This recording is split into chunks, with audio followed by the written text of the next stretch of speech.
take home the golden gloves, you've got to put in the work, and you've got to be tough as nails. Ashley Kalis was driven to achieve. Today, Kalis is still fueled by that same hope, grit, and determination. A mother of 3 school-aged boys and successful business owner who ran testing and vaccination sites across the state. Kalis is the fighter Rhode Island needs right now because it's time for a change. Ashley Kalis for governor.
Good evening. Welcome back to the Washington Outsider Report on the Coalition Radio. For those new to the show, my name is Irina Zuckerman, and I'm the editor-in-chief of the Washington Outsider. With us today is Mr. Assad Zamir. He is the former Minister of Agriculture, Irrigation, and Livestock of Afghanistan, and currently runs a humanitarian foundation, and we'll speak more about that in a little bit. The humanitarian crisis in Afghanistan following Taliban's rise and takeover of the country has been one of the most overlooked stories in the Western press. There's been some stories about human rights abuses that have been taking place under the Taliban rule, but the cold, hungry winter that has affected millions of people has seen few reports outside several major humanitarian organizations. And this is a story that needs to be told, it needs to be highlighted, and most importantly, the solutions towards direct assistance to the affected people of Afghanistan. That is something that needs to be discussed at much greater length and depth than what's been taking place in the corridors of Washington thus far. And this is why we're here today, to get a sense of the situation facing Afghanistan, to get a sense of where it was before and what challenges it's facing now, and whether it's possible to overcome them. Thank you so much for joining us today. And before we get into this substantive topic, I just wanted to discuss a little bit about your tenure as a minister, and about the portfolios that fell under that role. You were also the youngest minister in Afghanistan, and what was that like? Thank you, Rena. It's very nice to be here talking to you about very important situation that's going on. I mean, in the world, but for me, very important knowing what's happening in Afghanistan.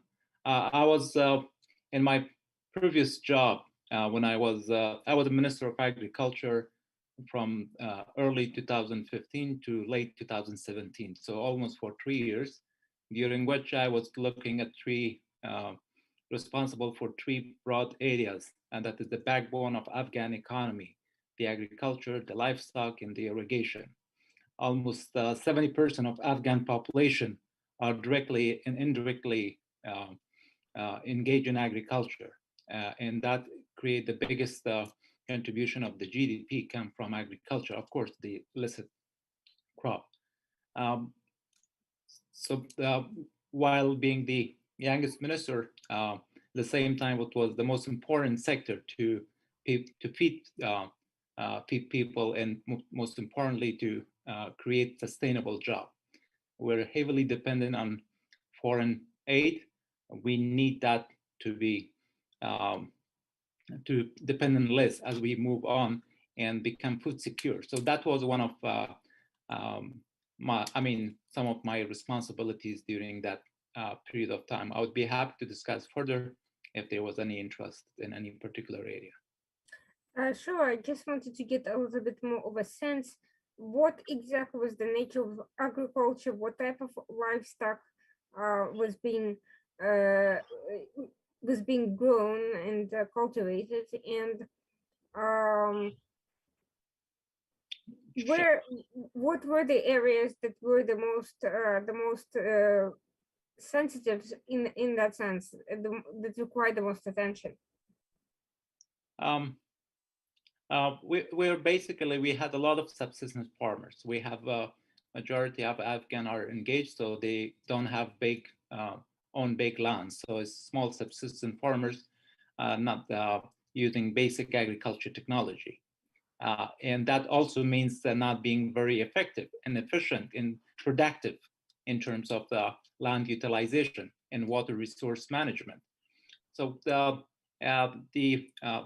major crops are grains, various grains that we were producing, but though we to go back in the 60s, Afghanistan was a major exporter of many products in the world. Over 40% of the world grapes were coming from Afghanistan, and so many other horticulture crops. But due to the war, a lot of the agriculture infrastructure were destroyed. So one of my responsibility was to rehabilitate those infrastructure to take back Afghanistan to the era pre-war, to be able to be self-sufficient and food secure. So great, and the area that Afghanistan was exporting, got some momentum in the past 8 or 10 years, was again horticulture. We were exporting various horticulture from grapes, pomegranate. Afghanistan has one of the best pomegranates in the world. Raisins, steel raisin was a major crop was exported in the region and beyond. And slowly some of the Afghan traders have found their way to Europe. Afghanistan saffron, for example, was another crop that for the past 5 or 6 years consecutively has been winning the best quality in the world award. Though lesser in terms of production from neighboring Iran country, but we were better in terms of quality. So there were many products that slowly the world consumers were noticing is coming from Afghanistan. Previously, it was exported under our neighboring country's name, whether it was Pakistan, whether it's Iran, or whether it's other country, were putting their labels on Afghan product. But slowly, as our traders were able to access different markets, so horticulture was slowly regaining its name in terms of quality, in terms of taste. And it's still one of the, because of the different valley we have, the agroclimatical region, that's why the quality of fruits are very good in Afghanistan. Indeed, that's a very interesting point you're making, because most people think of Afghanistan as a very difficult terrain, mountainous. They think more of mining and things like that than of agriculture, but it sounds like the products that were cultivated were needed, they were diverse, and they had a lot of demand abroad. Absolutely. I mean, to give you 2 more examples, that's absolutely true that it's a mountainous country, but at the same time, those mountains offer a lot of product. For example, we have mountains of pine nuts tree and wild pistachio. These are all widely grown. and Afghanistan export hundreds of $1 million, to Pakistan, to China, to other part of the world. Part of it is named exported under Afghanistan name, part is exported under Pakistan's name. So we do have a lot of agriculture activity and product. Is still horticulture one of the biggest, contributing almost over in the past pre 2021. If I give you some figure, to close to 800 or 900 million export from the horticulture was coming. It still was at the beginning. So as I mentioned, Afghanistan traders were finding their consumers in connection with other parts of the world. If that continue for another 5 years or a decade, that number would have been double or triple. So the potential is there. Although the potential is there, there is a lot of post-harvest losses. So with the improved agriculture practices, those losses would have further contribute toward the farmers' gain or income or the country's GDP. You mentioned that at the time the mechanisms for farming, that the technology was very primitive and not modernized and made it difficult to be efficient. What measures were necessary and what measures were you taking to change that? A number of two measures were taken. Just to give you a few as an example, introducing improved seeds, improving better agriculture practices, better water saving techniques like drip irrigation, for example, post-harvest storages to keep the post-harvest losses reduced, and also agri-food processing centers. To give you a couple of examples of the pomegranate juice, the Afghanistan pomegranate juice is exported. It started with that within Afghanistan, but exported very largely to UK and Europe. And the one person I was talking to him last year, he was in discussion with one of the biggest pomegranate processing or juice company in US to export to US. So there were some advancement in different area, from improve agriculture practices to technology to agro processing. However, we need to do more in those introduction, educating farmers and convincing farmers to adopt it nationwide would have taken some time, but we were successful as a model, as an introductory test with a number of regions in Afghanistan to introduce, and farmers were slowly copying those from each other. Now, I may ask what may sound like a very strange question, but I'm genuinely curious. One of the challenges for Afghanistan has always been opium growth and drugs and so forth. From an agricultural perspective, was it in any way a challenge to the farmers? Was there did the growth of the opiates present a challenge to the land, the use of resources, and also to farmers themselves? It is true. It's still true that over 90, or to be close to exact, is over 95% of the opium of the world is coming from Afghanistan. And in order to compete or convince farmers to switch from that opium production to illicit crops, and we had a number of crops that we could offer. Like, to give you an example of saffron, would have been make more money for the farmers. Horticulture, pistachio, different fruits would have made more. It's not the farmers who make the most benefit in the opium production. The farmers make a very small amount, which they barely survive on it. It is the middleman and beyond the network that is actually making the most out of it. One thing that is important in order to fight and convince farmers to stop producing opium, we have to study the network, the system that is used for opium production. The model that is used there is a very comprehensive, and a lot of investment has been done. For example, the farmers are given advances, and they are giving advances that their crops will be bought at the time of the harvest. So the farmer has an assurance, and they are giving support during that harvest, and and a lot of money out there. So on the other hand, while there were other commodities that could replace them, neither the government nor the international community had that capacity or pledged the resources to convince the farmers or to make commitment to the farmers that they will buy their harvest. So the farmers were not sure if they produce other crops, will they be able to sell it? And most importantly, will the government give them some cash in advance to be able to feed their family while they are waiting to harvest their crops. So those were some of the challenges, although there were a number of success stories that some areas were able to stop opium cultivation, but the continuation of support once stopped it, because there were some activities, some project for them that we did.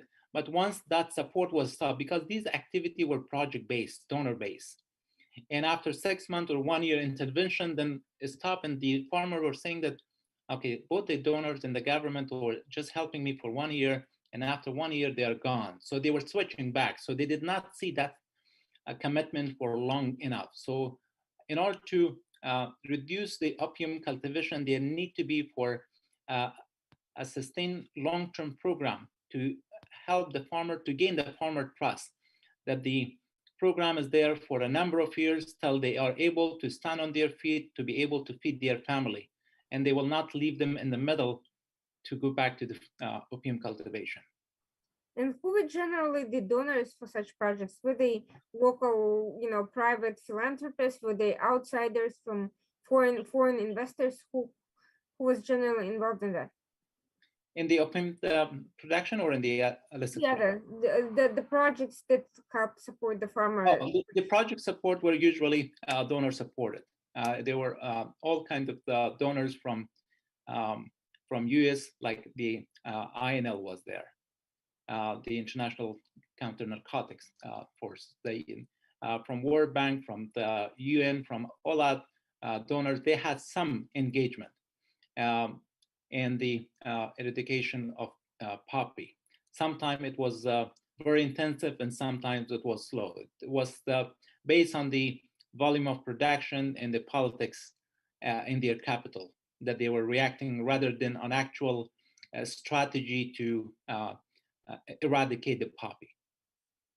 And was that strategy ever fully developed? There were not one, I would say, single approach. There were different understanding and different measures, while there were a lot of efforts, uncoordinated one, between even donors community. Mm-hmm. So as and we had a Ministry of Counter Narcotic established for this purpose to address this issue, while there were also issues within the government and the capacity of the individuals, as whether the ministers or deputy or other senior government, to be able to bring all those donors under one table and have a synergy in the strategy that they all had to play in order to have a very impactful result. So that was also lacking within the government and in terms of the strategy, as well as within the donor community in terms of lack of coordination and cooperation. Well, it sounds like the Ministry of Agriculture and the Ministry of Counter Narcotics were kind of facing the same issue from different perspective. But was there ever security implications to this economic effort to change the basis for the economy from narcotics based to regular agriculture? Were there the middlemen and all these networks have they ever tried to disrupt these efforts? Absolutely, they were very powerful in groups, mafia or individuals. They were very strong, resourceful, fully weapon. I mean, and they had a lot of people. They were fighting under different name, under the uh, against government, but their main agenda was to keep that area insecure in order to be able to cultivate poppy.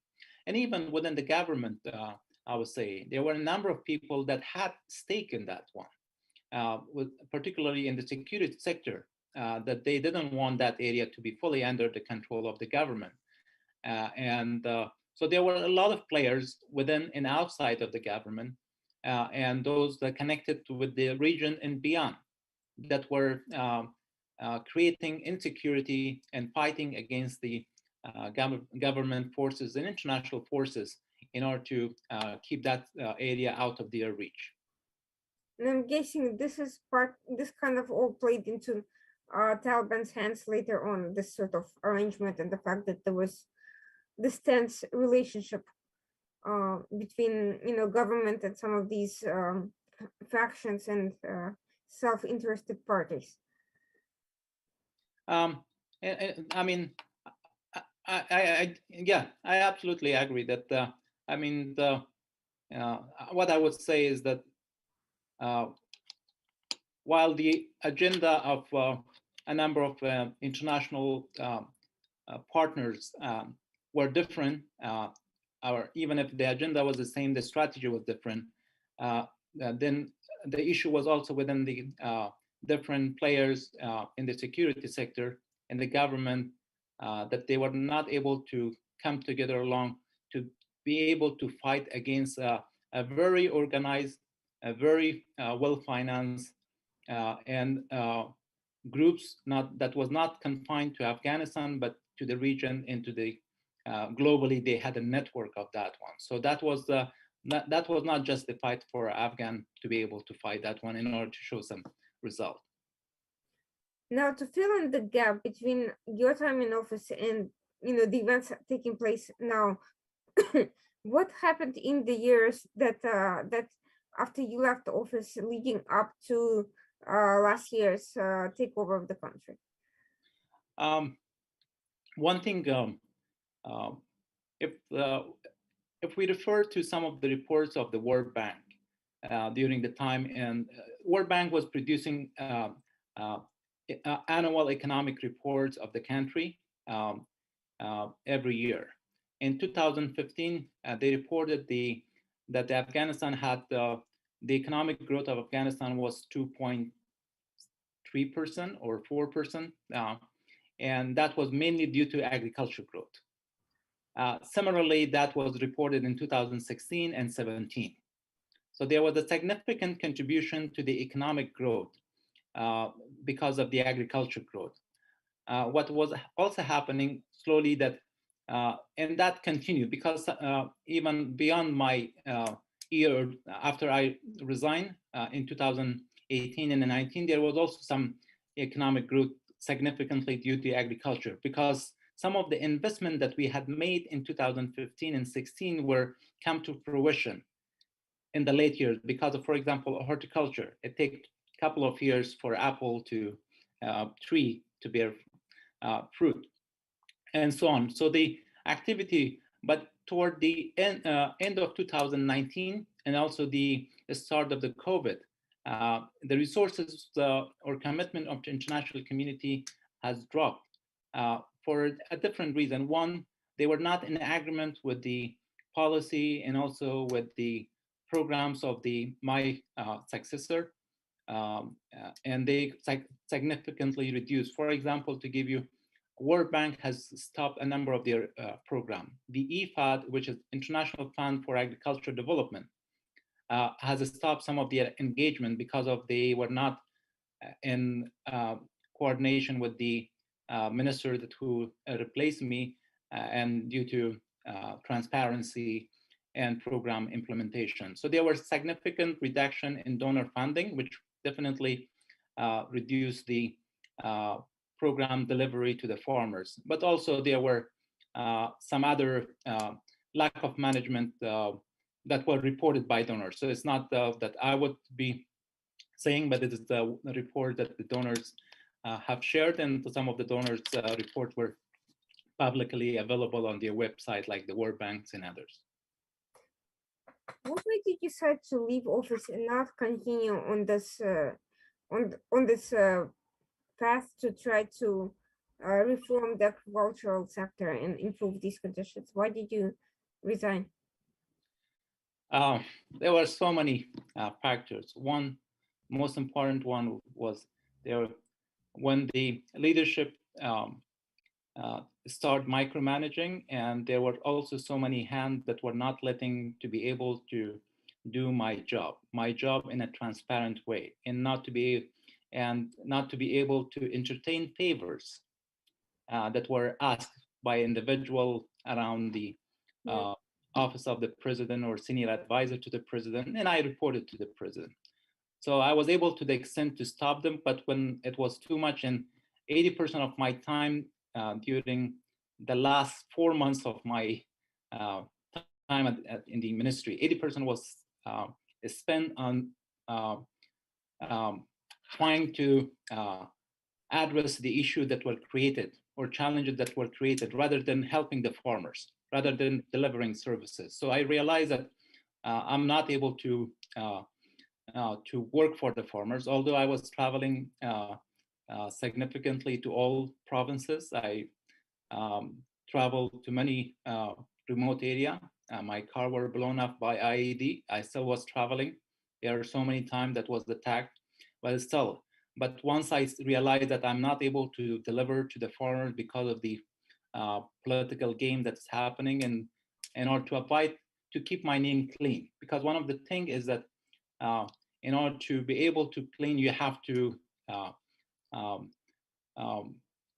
fight against those who are trying to ask for favors. And once you fall in that favor, then it's you're going deep and deep, and there's no coming back. So I realized it's time to step down, and I resigned 2 times, and the last time it was approved my resignation. The first time it was not, and the last time it was. Was there anything in particular that changed that suddenly made all these people, turn up, or was it just an incremental growth in corruption and these issues? Or was there any particular change that led to this result? Any particular change in the corruption? So if I can understand it correctly, was this process of these of these people looking for favors and these corrupt networks, was it a slow process that just increased over time, or did something happen that caused this to become more of a problem? It was very good first. I mean, during the first 2 years that I was able to stand and not doing any favor. But toward the 3rd year I was there, there were more coordination among those who were standing, and I was left alone. Since I was given this job because of my technical or my experience, not because I belong to any political party. So I was there fighting alone. So that's why when there were so many, and when there are so many taking the word to the president back then that this guy is having issue, and then I was asked for reports in order to clear those issues, and I saw that my time is wasted in clearing the rumors. And there were a lot of rumors that, okay, for example, the certain contract is process was not transparent. So I had to pull all the team, review everything myself, then report to the president that this was transparent. And later I found that one of those people who took that word or creating that problem, his company was in the process and he did not win.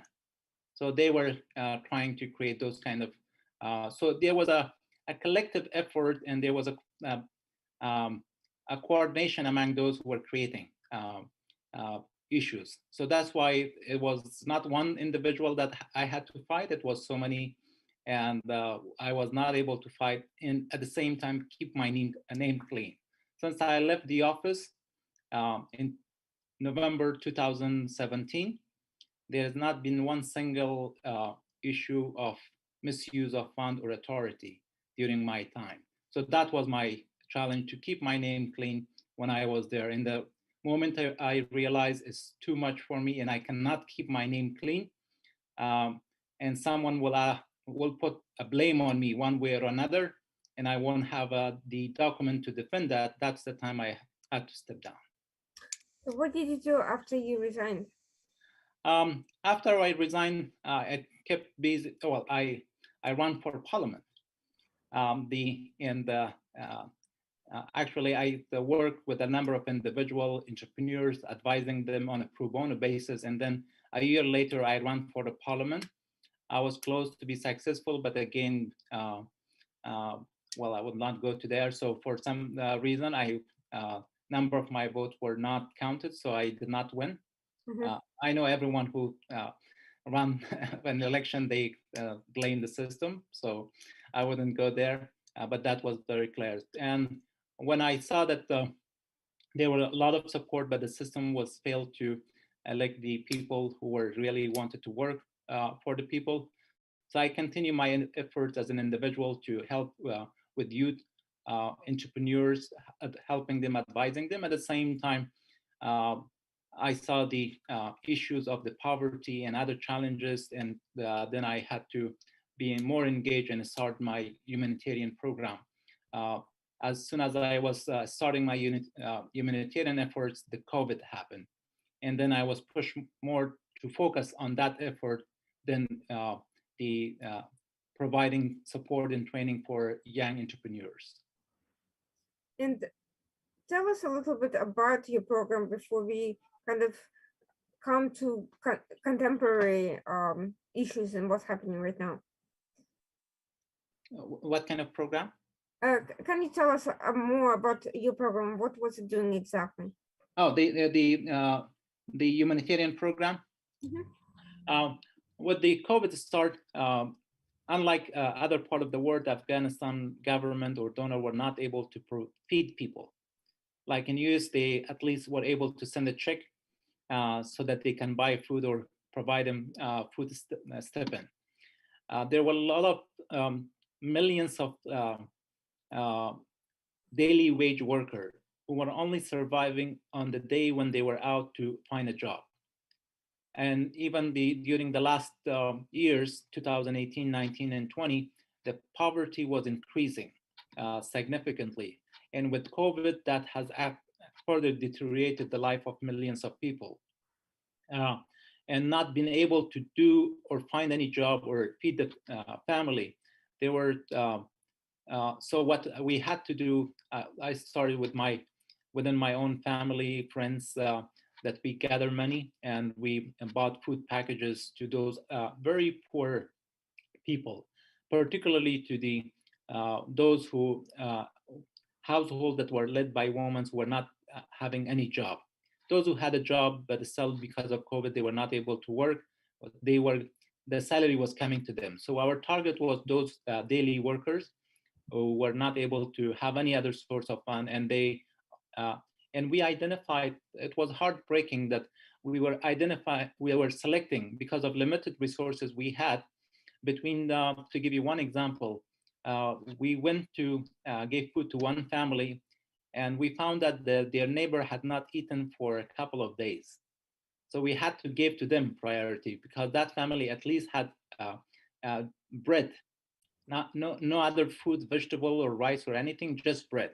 But their neighbor did not have the bread. So we had to choose that kind of between families and individuals to feed. So that's how we start with my family, friends, and others. We provide food to thousands of people during 2020.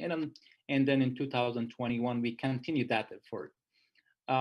In 2021, then we also look at some of the small enterprises because those small enterprises were also affected heavily because of the ban on export, not being able to export. For example, carpets was one of the items that are exported heavily from Afghanistan to other part of the world, to Europe, to US, to everywhere.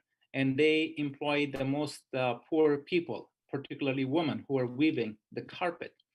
So the idea, this concept was developed and presented to USAID, and USAID started through the humanitarian organization. I had to provide returnable loan to those companies to be able to survive the impact of COVID and also create employment, and not to create employment for the general population. So that was some of the effort, in addition to provision of food, doing some humanitarian work. Like there was in early 2021, there was a flood in a number of central provinces. We tried to provide food, shelter, and other basic packages for the people who lost their houses. Thousands of people lost their houses due to flood. So those were the humanitarian efforts I was engaged with. How did you find the people? I mean, I understand that you had to select from the ones based on the need basis, but how did you identify the applicants to begin with? That was the easy part, because there were so many people on the street that were waiting there and for looking for a job, and they had nothing. They were going home empty-handed, and then we were going to talk with different community leaders to identify as those who are in bad need. And everyone who was, and through our social media, people were giving us name, because we were distributing food, and thousands of names were coming. But we were just not relying on the name. We had to go and see their houses. If they had when we were asking a couple of basic questions: how many people are there? Who's working? Do they have an income? So a 1 minute of basic survey, then we were deciding that the food package to be given to them or not. So that was the way, going back from area that we were able. Although the database that we had built in 2020, we had over 18,000 family in our database. We only were able to support 9,000 in 2020.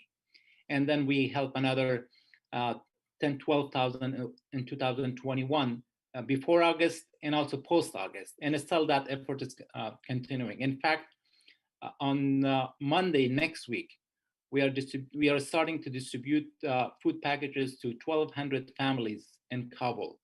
So starting on Monday, and it will continue for 4 days, to be able, on a daily basis, we will be providing food packages to a ultra poor family, 200-300 families every day.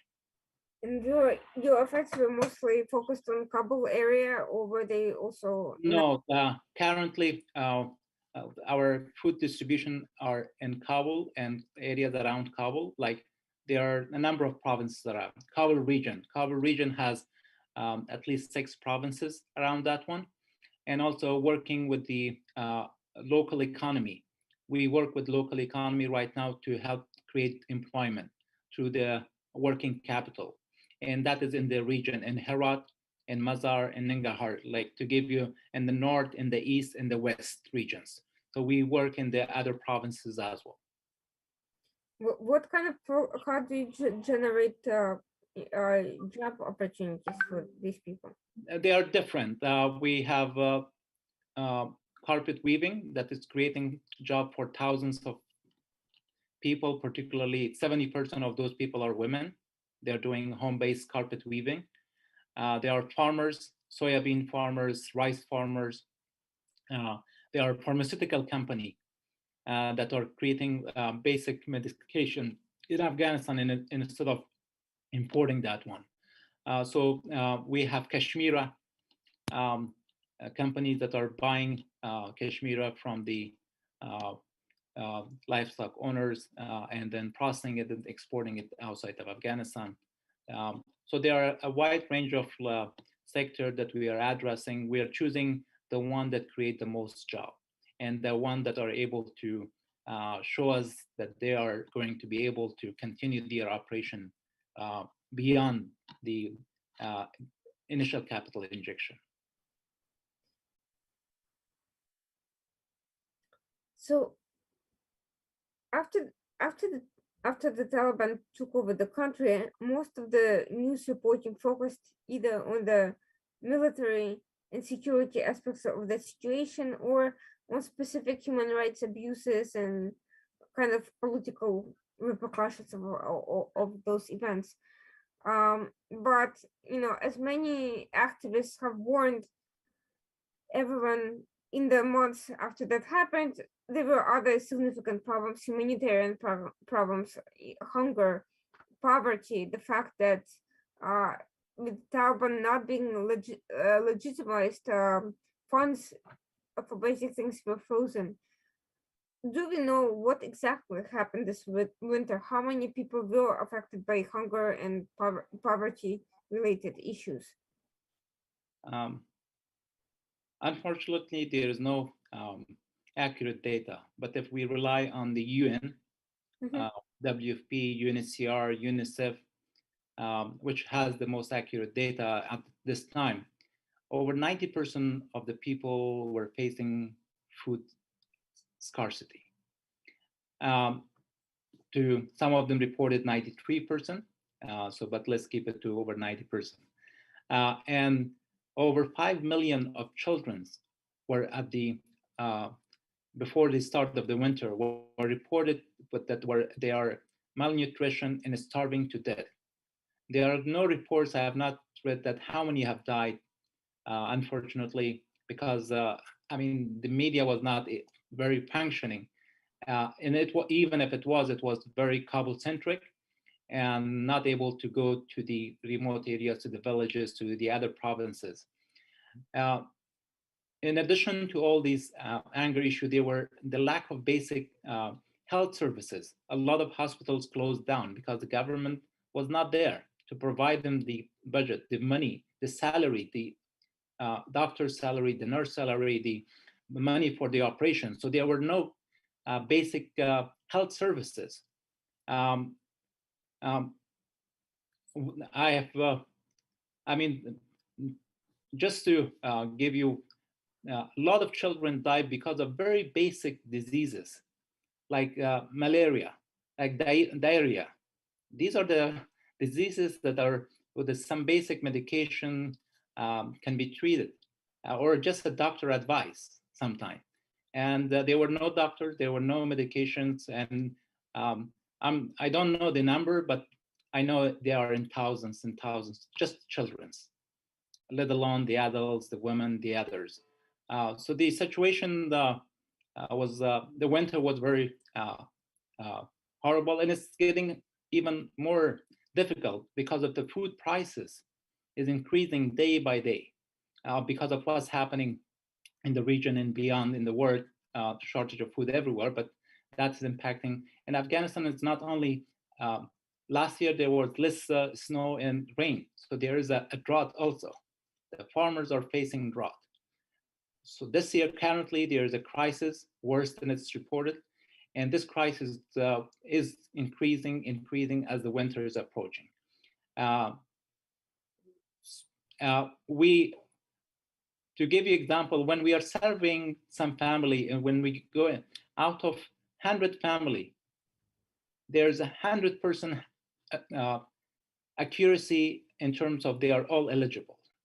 So when we do the check, so it's very difficult to say this family is not eligible. Looking at the and hundreds of thousands of women who used to work before in one way or another, whether within the government, whether they were teachers, whether they were having small businesses, they are not, and they were mostly leading their houses. They didn't have a male in their houses, so they are not able to feed their family. So this crisis is very big, and it's beyond the capacity of uh, one or two NGO or UN. UN right now they are doing the, I mean, based on what they report, the best they can, but they are not able to reach everyone. They are announcing and they cannot do it. They have to find partners to do it. And there's international NGOs and then national NGO, and then a lot of money goes on the security or logistic or the expatriate. So again, there's a lot that goes on overhead than actual food delivery and service or humanitarian programs. From what I understand about major international NGOs, they generally partner with government agencies for distribution, and this is problematic in countries where you have extremists in charge of these distributions, like Yemen, like Afghanistan, you have these issues that humanitarian aid gets diverted and never reaches most of the intended recipients, or becomes, part of a patronage network of distribution and just goes to the supporters of the local authorities. Is that something that's accurate in this case? One of the issue right now or challenges that both the national and international organizations and UNs are facing is to create a fine line on not working with the government, because there's the requirement. They should not be channeling any money, any fund to the government or providing humanitarian support to their members. Um, so that is, although the many are trying to keep that one separate, um, some are not able to create that distinction. And they are one way or another under the influence, if not uh, all of the fund or aid, but at least a portion of that aid, 20, 10, 5, 2% of that goes to the loyalists, to the government. So it would be practically impossible when you're talking about food distribution or basic humanitarian aid, to be able not to identify. You don't ask when you go to the family, you don't ask who do you support. You ask, do you have food to eat? Do you work? Regardless of their ideology, regardless of who they support. If they qualify, do they have an income? Do they have someone who has a job, or do they have they eaten? Have any other organization provided them food in the past 3 months? What was the last good meal they had, or what the stock they have in their home? So all these questions, there's no question that you want to ask is who you are loyalist to. So the question that all these organizations are asking about basic humanitarian aspect to understand the situation of the family, and based on that one to decide whether to give them the food package or other humanitarian or health services or the medications or any other thing. Then the children that fall. So yes, there's a difficult to draw a line, but the conditions of all donors and UN and most international organizations are not to work with them directly to help them, but they do have a discussion with them, dialogue, and tell them where they are going to do what work, because they need to know what they are doing in that area. And are they able to operate freely on the ground? They operate freely on the ground? Are they able to do so, or Yes. Yeah, there's based on my communication that I have on a daily basis with my team working out there, there's no issue to provide humanitarian assistance. However, when there are certain uh, information are asked, for example, which organization you belong to, what is your purpose, why you're coming here. So those information that will delay for a couple of hours to a couple of days, but that not stop the aid distribution.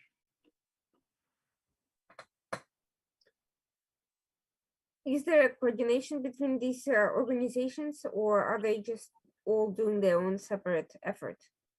There are a number of clusters that are created by UN, and the food and agriculture cluster, the non-food, which is led by one of the UN agency, FAO.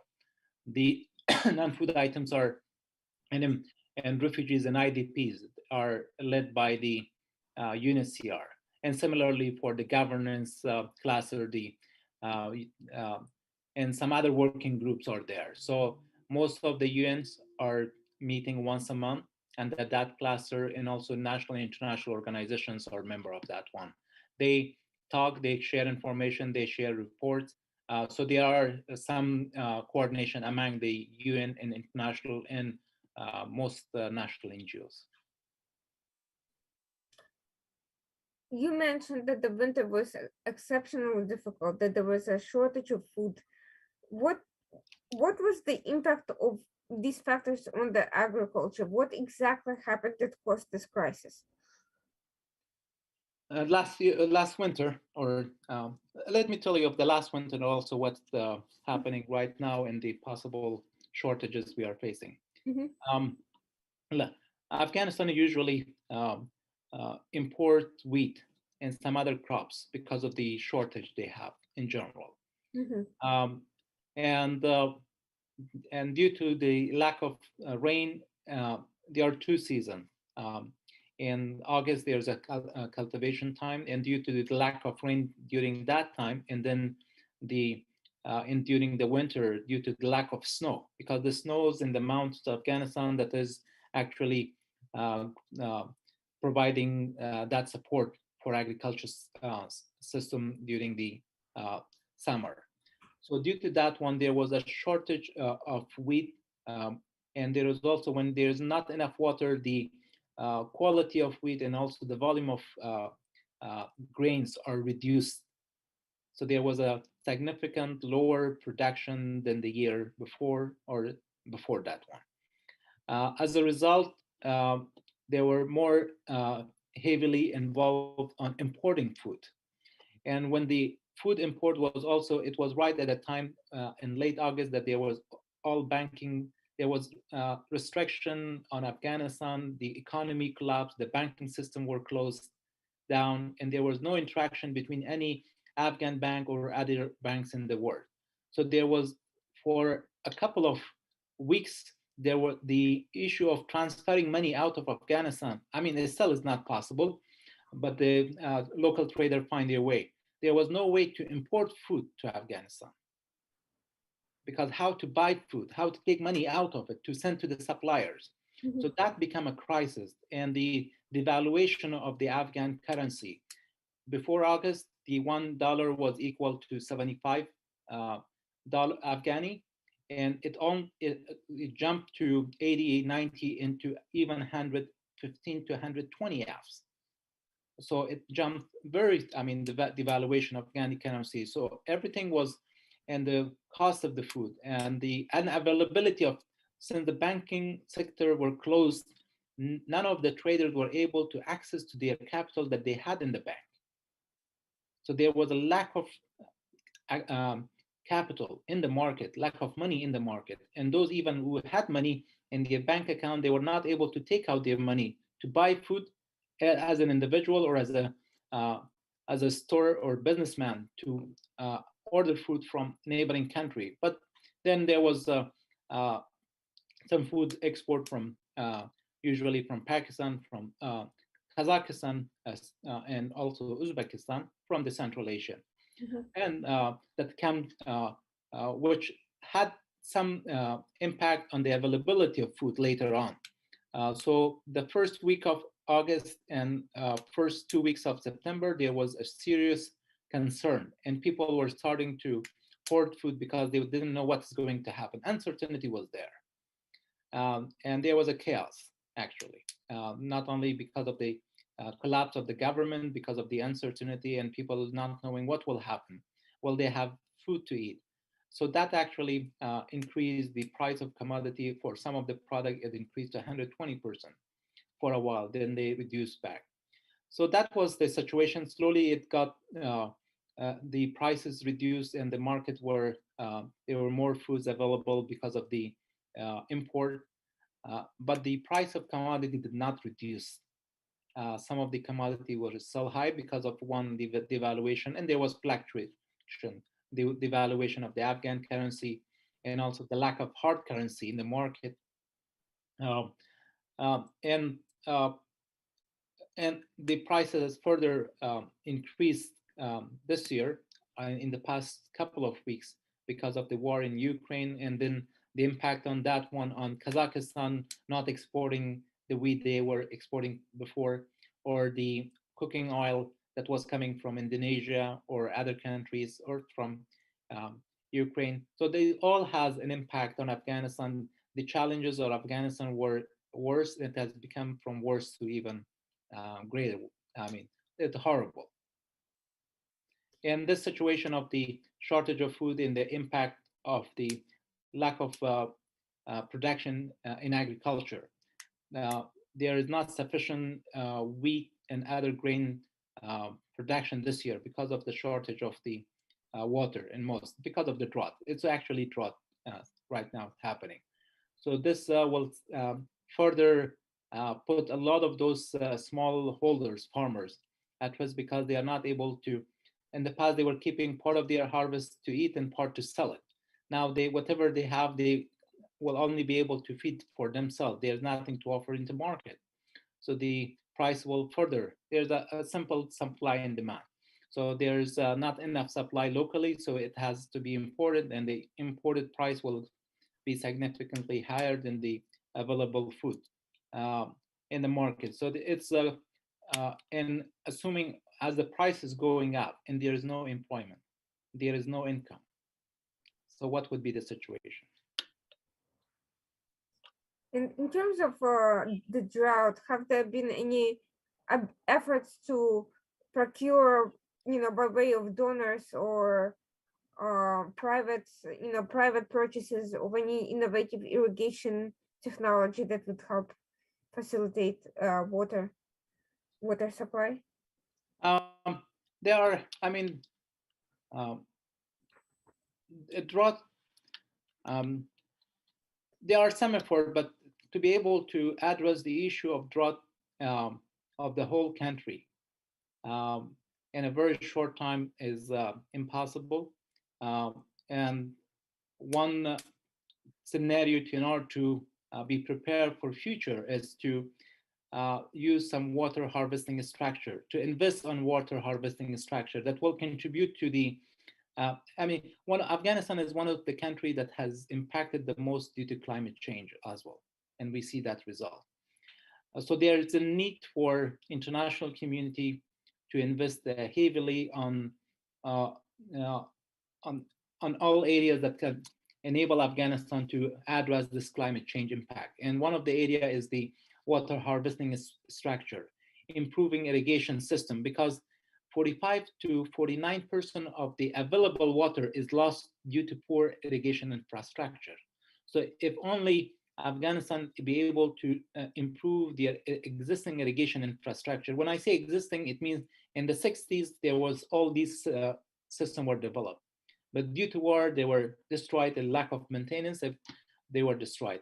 So if the existing irrigation infrastructure are improved, and that will help to reduce the water losses even from 45 to 20%. So that means at least 100,000 to 200,000 farmers will be able to cultivate more. Almost 300 to 400,000 hectares of more lands will be irrigated. So that definitely have a significant impact on food availability in Afghanistan. So yes, there's a need, but like I said, the focus right now, although there are some efforts on doing sustainable development, the discussion, the idea is there, but the whole aid is moving around the humanitarian aid.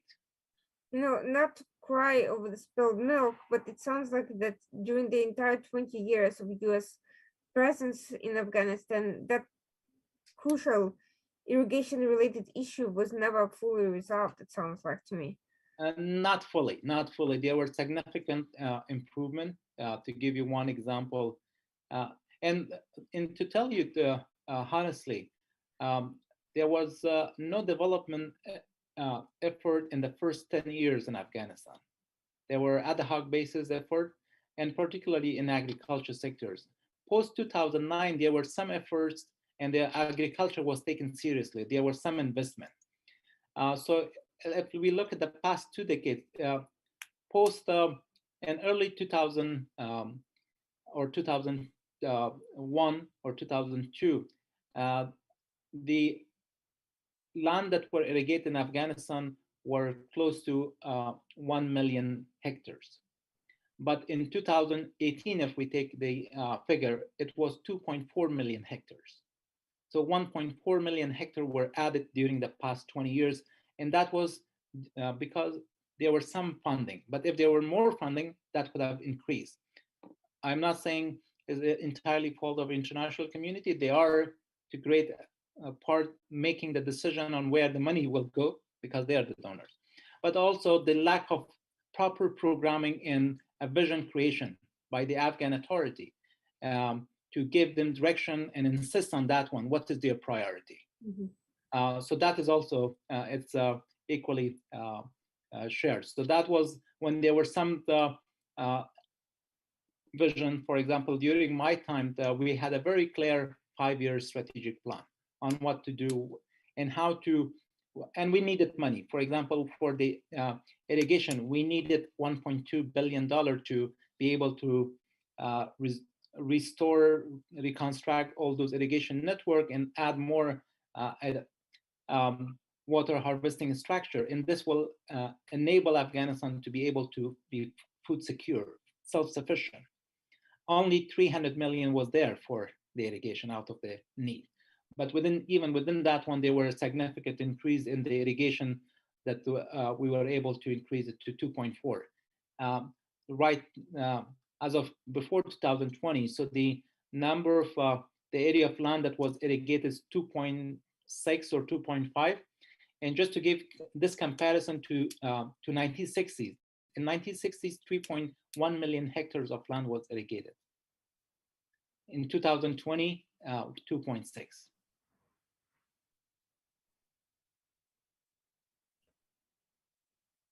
It sounds like there's been some progress, but now due to the current situation, whatever could have been improved is going to be stalled indefinitely until there is some resolution to the government position in the world. Absolutely, absolutely. So how does this water shortage, this drought affect the situation with livestock, and not to mention the food shortages? Are the farmers able to feed livestock? Has there been a loss in livestock due to these factors? When there's, we need water to, I mean, water is important for one is not only to have different agricultural products, but also to increase land productivity. Because to give you example of wheat, we need to irrigate that land a couple of times before we harvest it to be able to get from 1 hectare of land certain amount of wheat. So if there's less water, I'm just this giving you as an example. From 1 hectare of land, we get 5 tons of wheat when there's enough sufficient water. But if there's not sufficient water, so from 1 hectare of land, we may get 1 ton or half ton. So you see that the water is necessary that increase the agriculture productivity, and also sufficient water and untimely water. One is that you cannot over irrigate it, you have to give certain amount. So that's why if there is not sufficient water or there is no water, so there is no agriculture. Depending on the amount of water, certain level of production will happen. And since there is no rain and there was not enough snow, the reason I refer to snow, that when the snows are melting during these months, so there will be more water in the streams and the farmers can irrigate their land. So when there's not enough snow, so there's no water in the streams, so the farmers cannot, and there's no rain. And that's why the crops will get insect. There was a lot of diseases that will be affecting the crops due to the lack of water. So there are so many issues that due to lack of water that will arise, lack of productivity, the diseases and other issues within the farm that impact the production of various crops. Are there any water storage facilities or ability to import critical supplies of water from neighboring countries? Actually, Afghanistan water is flowing to the neighboring country. And we don't have that reservoir to store them. If we are able to keep our own water, store them, we have more than, we actually will be able to earn billions of dollars annually from selling the water that is flowing to Iran, to Tajikistan, to Uzbekistan, to Pakistan, to all these. This is the water that Afghanistan that is flowing. And and we're not gaining anything from them. We had some issue with the Iran one border. There was one agreement in Afghanistan history that was signed in Iran, Mhm. and based on, and if we enforce that one, they have to give Afghanistan billions of dollars, and we don't have the capacity to enforce them. And we had to sign more agreement because they, on the other side, has built certain reservoir which they should not. And Afghanistan doesn't have the capacity to store their water. We built the Kamal Khan Dam and the Salma Dam, and that had a huge impact on the water availability on the other side of the neighbor. So yes, we have water in the Afghanistan, but we don't have the infrastructure, or there has not been some investment to store the water, and there was no interest on the international community because of the international water issues to invest or focus on that one. So essentially, you're facing Afghanistan is facing potentially a number of riparian rights disputes also with neighboring countries. But Absolutely, right now, there's no real way to do anything about it. absolutely. Yeah, And this is among so many other issues, one of the issues that Afghanistan is facing in the region, from the region. that's another issue that's been very little talked about. There's been, of course, discussion of border disputes, territorial disputes with Pakistan, and mediation prior to the Taliban, takeover, the attempt to resolve those disputes. But the water-related issue that really did not get a lot of attention at all. I mean, it's actually the first time I'm hearing the details of that. Yeah, Afghanistan wanted, but because Pakistan didn't want to talk about it, there were some discussion within the World Bank that they were trying, and there was no interest from Pakistan to talk about. And we had so many issues that we didn't want to touch that one or insist on that one. Yeah, so there were some discussion whenever there were delegates. So there was that issue of water was taken off the agenda, and they were not willing to talk about it.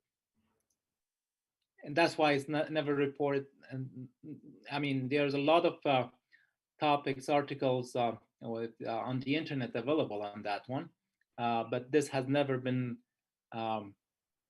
professionally looked into by international organization to resolve that issue. Quite frankly, I'm shocked to hear that, because this seems to be, the ability to access safe, clean water is one of the central humanitarian concerns to any country, with the type of climate and type of terrain that as Afghanistan has. So I'm flabbergasted. But that is definitely something that is worth discussing further, and that I hopefully will see more written about, talked about, and raised in various fora, because most certainly that issue deserves a great deal of attention, and it's not going away. It's a long-term situation that needs to be resolved at some point. And this need to be resolved. This is would be most important. I mean, Afghanistan water would be most important than any oil in the Middle East in terms of the revenue it could generate. Let alone the mining sector. That alone would be a good source of revenue for the country. And it's billions of barrels of water that are flowing annually to our neighboring country. We are at the center, and our highland, that mountainous terrain that we have, the water flow in all directions. So this is a very important topic for the region, for Afghanistan, and this need to be addressed, because some of our neighbors have addressed some of their issue, like the Tajikistan and Kyrgyzstan has addressed their issue. That water is going from Afghanistan, so they have addressed to some extent the issue on the other side between them, but not on this side. So this is not a two between just Afghanistan and one country. It is beyond. It's a multi-countries issues that need to be set together and talk about it, and this need for the involvement of international organizations that are playing a key role in this water dispute or water that are functioning. So this is a very complicated matter and need to be dealt delicately. Mm-hmm. Well, that's add that to the list of things that hopefully will need to be prioritized in the future. Now, at least I'm getting a clear picture of many of the issues that were not well, known to average Westerners, Americans, but that should have been media priorities, in the past years, and perhaps things would have ended very differently had had they been. Uh, one one question before kind of start wrapping up here is the current energy situation we are seeing affecting many different countries, in part due to their own decision making, and in part due to geographic limitations. Have you seen any energy related issues play into the water crisis or the other humanitarian problems facing the country right now? I mean, Afghanistan does not have 24-hour electricity. It does not have even 12 hours electricity. A lot of areas there are no electricity for days. Even Kabul sometimes does not have electricity for days. Even as today, like last year or the year before, we are exporting a lot electricity from Tajikistan, from Uzbekistan also, and there were a lot of discussion and there were a number of ADB project, Asian Development Project, the CASA 2001 to export to transit electricity and gas. Of course, TAPI is another project, the energy, from Central Asia to Afghanistan to Pakistan and to India. On one hand, Afghanistan could have was positioned in its position, and a number of project was underway, invested by Asian Development Bank, and also in some areas by USAID, some study were done. And at the same time, the construction of a number of dams within the country would produce enough power not only for Afghanistan, but to also to export it to Pakistan. Pakistan, and even beyond that one, need electricity. The Afghanistan has that resources to be able to produce not only for itself, but also to electrify Pakistan. So there's a huge potential, and there's a lot of studies done, not only by government of Afghanistan, but a number of like KfW of Germany and some other organizations, international organization that have done, and the potential is there. It needs the right investment. In addition to that one, the solar, Afghanistan has the capacity for a number of areas that they have out of 360 days, 300 days they have sun. So that is a huge, and wind powers and others. So there's a huge potential in the region to function as a transit for energy from Central Asia to South Asia, and also to produce within Afghanistan and to supply for its own population, and to export the excesses to the neighboring, particularly Pakistan, and also to partly to India. So yeah, there's a huge potential, but and there were a number of feasibility studies done. A number of efforts were on the way, but very slow pace. So there's basically a lack of essential infrastructure for these projects to be successfully implemented at the moment.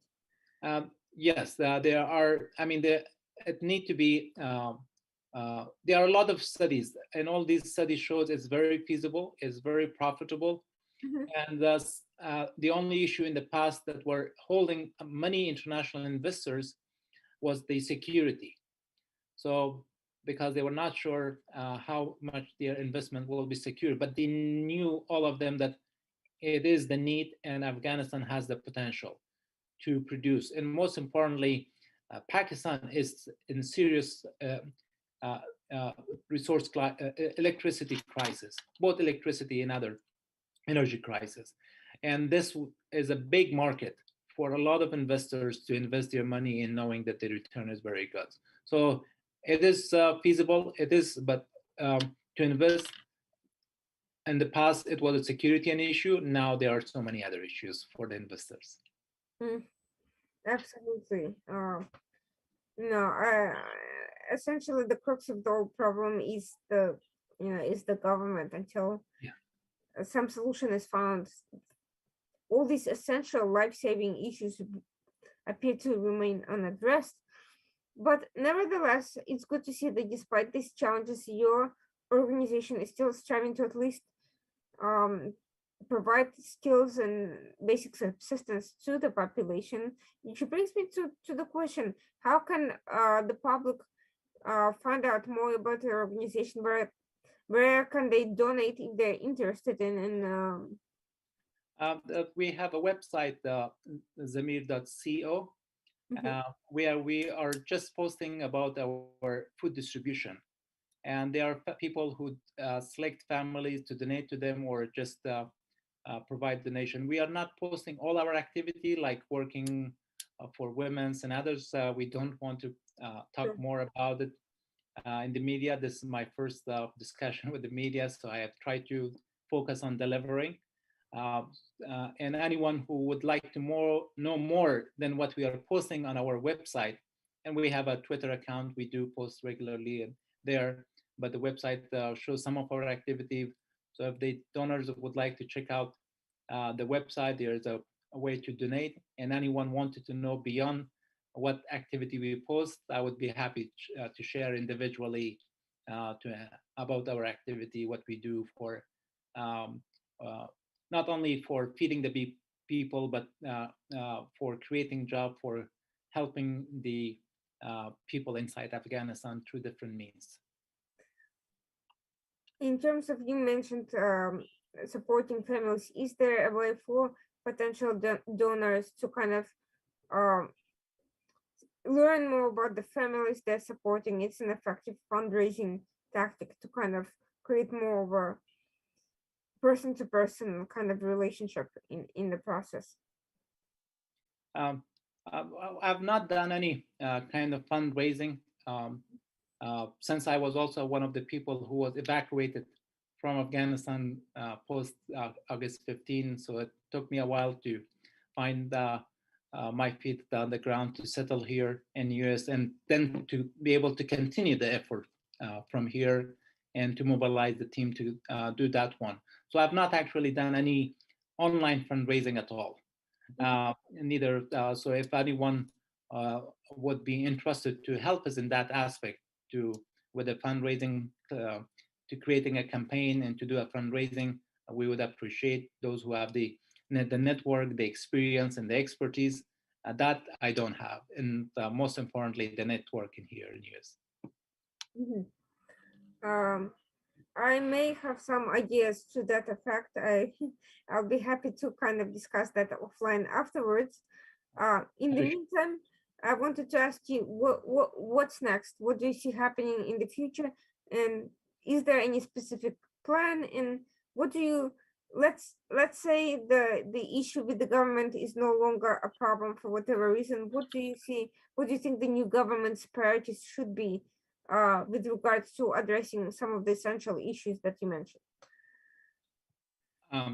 That would be the best day to for me to see that there is no more issue with the existing government of the international community. That means letting girls to go to school, to be able to have freedom of speech, people express their uh, concern, the media be able to report what's happening in the country, and then the uh, for the people to be secure to go and design, program, implement, and deliver services. So that would be, I mean, once I see there is no issue, there will be a lot of actual delivery. Right now, all the development partners, the World Bank, the ADB, everyone is out of Afghanistan, and those development organizations have channeled their fund that they were used for development activity to humanitarian activity. We need more development than humanitarian. This providing food is not the solution. We need job. We need to help them catch the fish, not just give them the fish. So we need them to give them the skills, improve the infrastructure we talked, the irrigation, the mining sector need to be. So there's a lot of potential, the energy sector, and if the security has improved, let encourage international investor to go and invest in the security in the energy sector, which is very profitable for the, so these are all the I mean, this is the, if I dream these, that would be the best night of mine, to be able to have this issue and to all these issues are gone, girls are going back to school, and we be able to work more on the ground rather than from here. I certainly hope so, and I think nothing is impossible, and I don't think things may change faster than people anticipate. Quite frankly, it's rhetoric is one thing, governance is completely different. So I'm very optimistic. I believe we have seen for the past 40 years a lot of hard times. So I hope this does not continue another decade or another 4 decades. So hopefully, sooner or later, people will be able to see better days. Don't know when, but the hope is there. I hope so. And in the meantime, what you're doing is very essential, very needed. I hope it gets a lot more attention and deserves, and a lot more goodwill from people who can provide some level of assistance to those in need. I thank you very much for the work you're doing, and I wish you the best of success in being even more effective in what you do. Thank you very much. Thank you so much. That was Assad Zamir, who was the former Minister of Agriculture in Afghanistan, who now runs the Zamir Foundation that provides both humanitarian food, essential food services to the people in Afghanistan in need, as well as skills-based assistance in producing jobs, in generating jobs. And I hope I encourage everyone to check out the foundation, to ask him any questions that you have about this project, and hopefully to find a way to contribute in some meaningful way to helping on these issues that have been far too overlooked. Thank you so much to everyone who's been watching the show. Tune in next week, Tuesday night, 9 p.m.